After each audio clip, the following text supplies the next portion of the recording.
Thinking about moving to Navarre, Florida, but the thought of hurricanes gives you anxiety? Well, hang on to your flip-flops because today I'm going to go over everything you actually need to know in order to understand hurricanes before you make Navarre, Florida your home.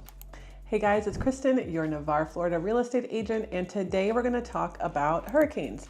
I'm going to go over some facts, some misconceptions, some tips on things to look for when you're purchasing your first home here in Florida, and just kind of go over everything to kind of give you a little bit ease of mind when you're thinking about hurricanes.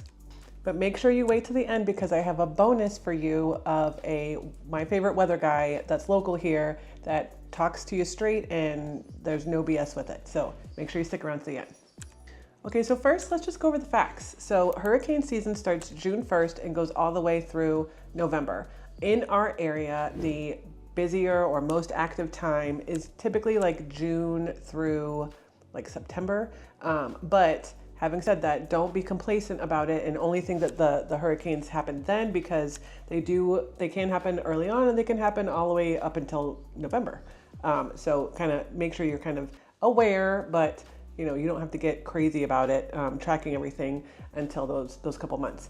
Hurricanes start as a wave coming off of Africa, and they're in the water for a really long time. So you can keep track of them weeks in advance before we even are anywhere near us. Having said that, they can start up in the Gulf. Typically when that happens, it's a remnant of another storm that died down and maybe got to warmer water, but they can start anywhere, but typically it's off the coast of Africa. So they're rated in category system from 1 to 5. 1 is the weakest, 5 is the strongest. In our area, we have seen some 5s, we've seen some really strong 3s that were almost 4s. So I'm going to kind of cheat and look at my notes so I can remember the exact dates. But Dennis and Ivan were in 2004 and 2005. They hit landfall as a 3, but they were a very strong 3. Then we had Opal in 1995. That was a category 4. Hurricane Michael, obviously in 2018, hit the Panama City area, and that was a 5 and was catastrophic. Like that. It was coming kind of towards us, and then it shifted at the last minute, but it also gained incredible speed and it was huge. So that was a completely disastrous storm. And then most recently in 2020, we had Sally, which was only a category 2, but the amount of rainfall that we had just devastated so much homes with flooding and everything else. So with hurricanes, yes, it's a windstorm, but it can, if it just sits like Hurricane Harvey in Texas, if it just sits there and just pours down rain, it can be really damaging in that respect as well. So before I keep going, I would love to hear your thoughts on hurricanes. Do they scare you? Do they interest you? Because they are kind of fascinating. So comment down below on what your thoughts are for hurricanes. Okay, so now let's talk about some misconceptions. So I'm from the Midwest where, when we have tornado season, we get them a lot. They spin up, like we know when it's gonna kind of be the prime weather for those things, and they spin up quite a bit. That's not the case for hurricane season. We go, it's all of spring and fall basically. So a good 5 months, whatever that is, June through November. And sometimes we can have, just only a couple of named storms. Sometimes we can get 10 named storms. They use the alphabet when they're naming the storms. So, we can go weeks and weeks without anything, or we can have a couple all in 1 week. So it is not the same as tornado season, but it is still a season, if you will, that you just kind of have to stay alert. So another thing is, another misconception is that you have to evacuate for every single hurricane. And that's just not the case. So for my family, we have decided that at a category 3, we would evacuate, take the dogs, take the kids, and our most precious valuables that we don't want to, get ruined or whatever, and we will evacuate. Now, there are certain times, depending on where, like if you live along the water or if you live in an evacuation zone, and depending on what category it is, some of the officials will mandate that you evacuate. But as a general rule, you don't have to evacuate for every single hurricane. There are people that the minute it hits hurricane status that they leave. It's all dependent on like what everyone's comfortable with. So the next misconception is basically how much time that we actually have before the hurricane is coming to us. So again, for the Midwest, You know, we know maybe it'll be a good day for tornadoes, or like a time that the weather is just right that we can expect some. But with, you know, so we only get maybe minutes or seconds before a tornado forms and touches down, and obviously can be super catastrophic. But with hurricanes, we get so much notice. I mean, weeks in advance, especially now with all of the, you know, weather systems and things like that, and the technology that we have so much advanced notice that they can track where they think it's going to go, or where the high likelihood, if it's where it's going to go, to plan for it. They can kick up tornadoes, things like that as well. But once we know it's coming, you can kind of get ready for it. And again, we have weeks to know that. But a fun fact, most of our area does not have tornado sirens, even though we can get tornadoes. In fact, tonight we're supposed to have some storms coming through that might give us some tornadoes, but we don't have tornado sirens here. A lot of people think that we would, and we do not. Some of the bases do, but regular like areas like Navarre and just in general, we don't. Okay, so next let's talk about preparation. Just like I said, we do have so much time in advance before we know a storm is coming, but the best time to prepare is when you don't have to prepare at all. So before hurricane season even starts, that's when you should start getting a list of things that you think you might need for all of your family members, including your pets, so that you're prepared the minute you need your things. So something a lot of people don't think about are the outside preparations. So looking at your trees and seeing if there's any, like if you know a hurricane's coming, or if you are, you know, it's like I said, if it's before the hurricane season and you know you've got some trees that maybe are not in great shape, or, you know, had hit some storms from like just regular storms, or, you know, if we had some windy winters, things like that. Take down those limbs that you think might be a problem down the road, or if you've got a dead tree, make sure you take those down, that kind of stuff, just to prepare yourself so that if a storm does come through, you don't have a downed tree into your home or into a power line or things like that. Something that's always really crazy to me, when after Michael hit, I had a client that they were buying in Panama City, so I went out there, and it was crazy how these tall pine trees, you know, hundreds of years old, they're like the top quarter of them all just kind of were bent like this. The weirdest thing. And it was just because of the wind, how, you know, the storm itself goes in the same direction, and just boop, just bopped everything over. When we first moved here back in 2006, it had just been after Dennis and Ivan, and the same thing. And I didn't think anything of it because I'm like, what the heck's going on? But it was because of the storms. They just kind of just take off the tops of the trees. And it's just really weird. But that's something, again, like that's just, you know, a healthy tree. But if you've got some trees on your property that maybe are damaged or maybe aren't healthy or dying, just take them down before the season even starts so you don't have to worry about it. All right, so back on track here. So windows, if you bought a home that does not have hurricane shutters or any kind of protection for your windows, before hurricane season starts is the time to get it done. Whether you're doing, you know, just the wood boards, or if you're gonna go the better route, which is doing the shield for your windows or the metal corrugated type look, whatever. Getting those before hurricane season is always the better bet, because you're not in a rush. You can plan it all out. If you're doing the boards, that is, you know, you can measure everything out, label it all, put it in your garage or shed, and have it all ready to go. Get your clips and everything ready.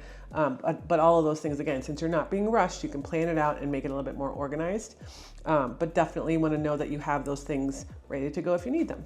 And also keep in mind that if you do have those protection for all of your windows, including any windows in your garage door and any windows on your front and back doors, that you can get a deduction on your home insurance. So if you purchased a house that didn't have those things, and now that you have them, you can always get a 4-point inspection done.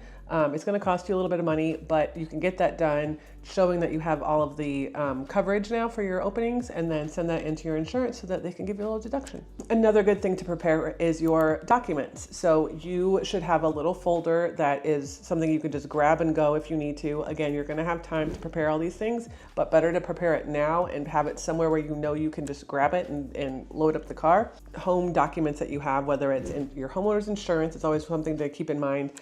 Any title documents or closing documents that you have, so you can show that the property is yours, because we might not have internet, we might not have electric right now, those types of things. So you want to have the hard copies just in case, because during some of these storms, you can only get here if you can prove that you live here. So if your address isn't correct on your driver's license, you're going to need those other documents. But any marriage certificate, birth certificate, your social security cards, passports, things like that, keep them all in one spot so that you can always take them with you. Or the easiest thing to do is to get a smaller safe deposit box, or a safe that you can just pick up and take with you so that everything's already in there. One thing to keep in mind is not to forget your pet records. If you are evacuating and you're going to a hotel, or maybe you're going to like an extended stay place, sometimes they require records that your dog and cat or whatever else you have are vaccinated. So make sure that you keep those records with you as well so that you can go to the hotel, or if you need to board them when you get there, whatever, you're going to need those documents, because again, if you're evacuating, chances are good that the vet is also evacuated, so there's nobody there that you can contact. So having those on hand are always helpful. Okay, so hurricane kits. So I personally would not buy the ones that they sell in the store. If that's the easiest thing for you, and if something's better than nothing, then go for it. But I personally would just make my own. I have a tote. We've done this already. We have a tote. We've got some tarps in there. We've got some ponchos in there. We've got glow sticks, flashlights, batteries, battery-powered fans. We used to keep different food things in there as well, but now we've got a different option for that. But anything that you can get you through the first 72 hours. That's kind of what the emergency people say, is the first 72 are on you. So don't rely on Red Cross or FEMA or anybody to be there for you for those first few days, because it's just not going to be there. So keep enough stuff on hand for yourself. Like, you have to think, if there's a hole in my roof, what do I need to make sure that we're staying dry if it's raining or whatever. Sunscreen's another good one. First aid kits. Obviously you're in your house, but if you keep all that stuff together, just something that's just easier to keep all in one spot. But even masks, because sometimes if there's a gas leak, or if there's some sewage leak or something else, having something to cover so that you don't smell it, all those kinds of things. Gloves are really big, both like gardening gloves and like surgical gloves in case somebody gets hurt, you need to help them out, those kinds of things. Battery packs, in addition to batteries, so you can charge your phone.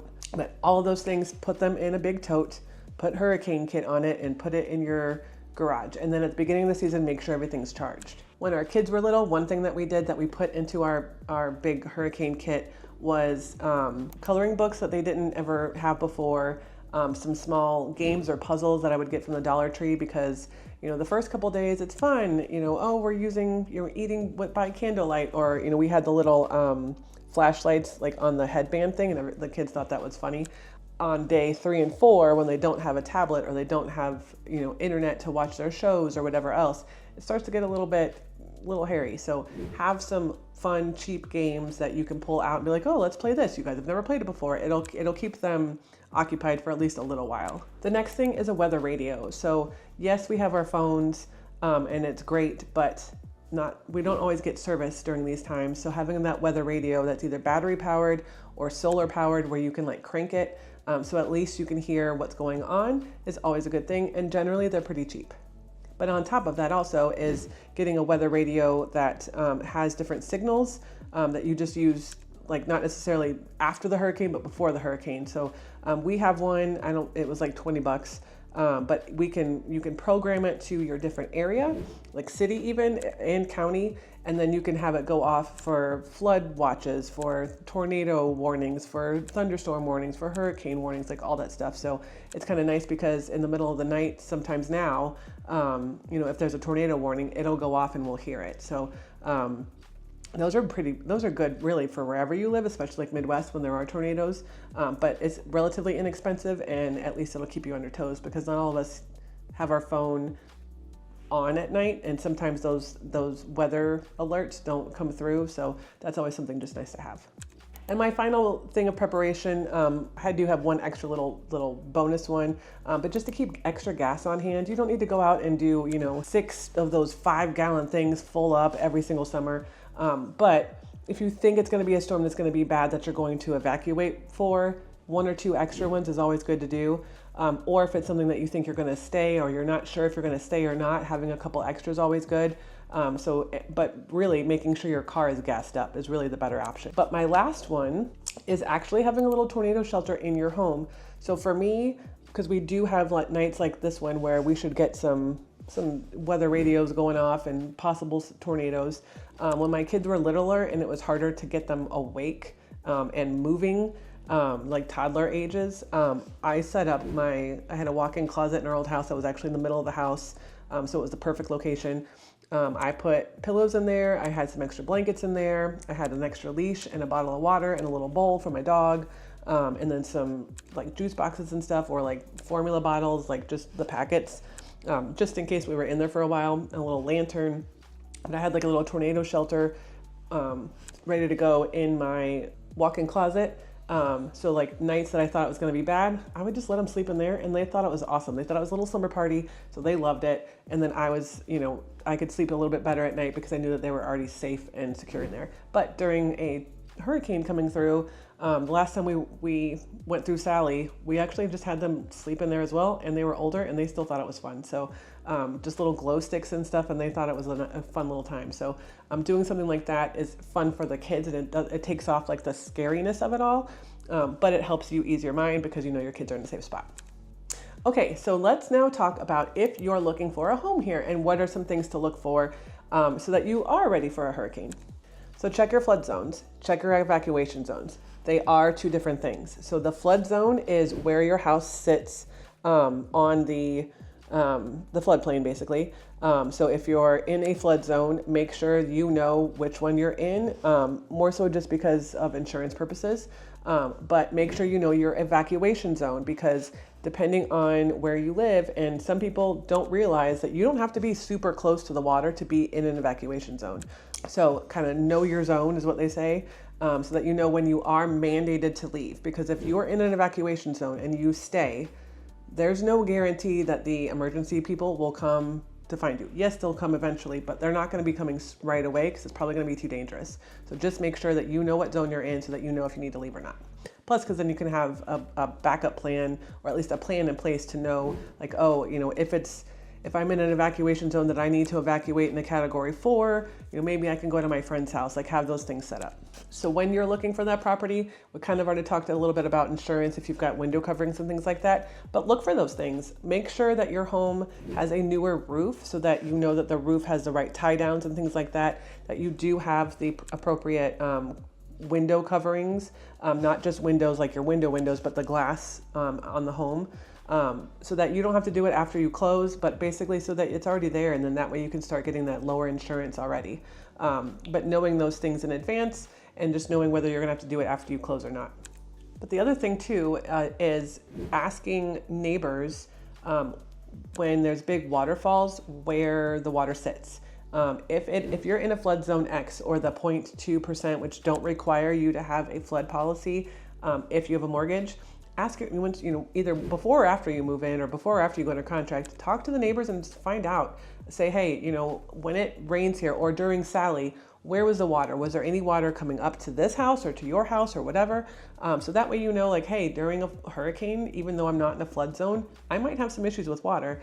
Because if nothing else, you can at least buy that flood policy, because then it's only like a $500 or $600 policy, but you're still protected. So then the other thing to think about when you're purchasing a home here and you're thinking about hurricanes is just knowing what age your house is, and in relation to that, knowing that if it's a newer house, it's the code that it was built to is a little bit more stricter for, if it's built in Florida, there are codes in place for hurricanes itself. If it's an older home though, like I always say, it's gone through Dennis, Ivan, Opal, Andrew even, which was a category 3 once it came back over. It's gone through all of those. So if it's still there and it doesn't look like it was completely torn down and redone, or, a good chunk of it was redone, chances are good that you're fine. Always do a home inspection though to make sure and have that safekeeping. But either way, it's just something to think about as well. Again, if it's a newer home, you will have the hurricane shields for your windows. Just make sure that they're in the property still. especially if it's vacant. Look around, make sure, see if they're up in the attic, because at some point someone might have accidentally packed them up and taken them. So if you haven't figured it out by now, I am a real estate agent. I know I already mentioned it once, but all of my information is going to be popping up here on the screen. I would love to help you out, whether it's with questions about hurricanes itself or looking for a home that might be better fit for you guys if you're concerned about hurricanes. So reach out to me and I'd love to help you. So should hurricanes stop you from moving to Florida? In my opinion, no. I was a little bit afraid when I first moved here as well, because I was used to tornadoes, and I've even lived in California where there was earthquakes, and I just heard, you know, hurricanes are huge and they're destructive. Well, so are tornadoes and so are earthquakes. All of these things are destructive. The saving grace to me is that with hurricanes, once you kind of get to know the pattern and you know what weather people to follow and who to listen to and who not to listen to, you get tons of notice in advance. And once you go through a couple tropical storms or things like that, or lower grade, lower category hurricanes, you do get a little bit more comfortable with them, if you can get comfortable with them. You know, you see on social media and on the news, all these Floridians and Florida man, like stay until category 5. That's not smart. But you can build up a little bit of a tolerance, if you will, to the storm, so that you are, you know, a little bit more prepared and comfortable with what is going to happen or what could happen. I'm not saying that it's not something to worry about, but to me, the benefit of living on the beach, the benefit of having such wonderful people here, and the weather is so nice most of the time, that completely outweighs the small chance of having a very destructive hurricane coming through. So are hurricanes something you need to deal with if you move to Florida? Absolutely you do. We are a little bit more protected in the Panhandle, that we don't get them very often, knock on wood, but it is absolutely something that you need to be concerned about, but shouldn't stop you from moving here. Okay, so bonus time. I told you I would give you my go-to weather guy. I love him. I think he's very to the point. He doesn't hype things up. He looks like he's 12, but he's actually not. But he's very knowledgeable. If there's a tornado warning, he will tell you that it's safe to come out, even if the National Weather Service says you're still in a tornado warning, because he's just watching all these patterns and he knows weather. He will, all the hype. So, and when a hurricane starts on the coast of Africa, he is calm and cool and collected. He's not worried until he needs to be worried. So once it gets into the Gulf, that's kind of when you need to start thinking about things, right? And he's definitely one of those weatherman that just tells you how it is. He watches the patterns.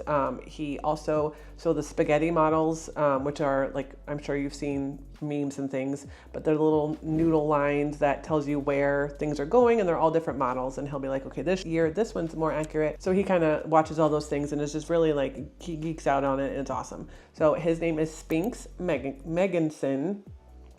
He has an app called Red Zone Weather. Download that app. You can set even alerts in there as well, so that if your area has tornado warnings or whatever, you can set it so it'll go off on your phone. But he'll go live whenever there's bad weather, and basically just kind of keep you updated. So especially during hurricane season, like when we had Sally, he was live constantly because we did have tornadoes and things pop up, but he would tell you when, you know, even lightning, like he would pull up maps and just show you all that stuff. So it's Red Zone Weather, and his name is Spinks Meganson. He's actually out of Bruton, but he does the whole Panhandle, not just Alabama. So he's one I really like. So I hope you gained some insight and maybe feel a little bit more calmer about hurricanes. If you did, I would love it if you gave me a thumbs up. Make sure you subscribe to my channel and hit that bell so that you don't miss the next time I drop another video about Navarre and why it's my amazing home.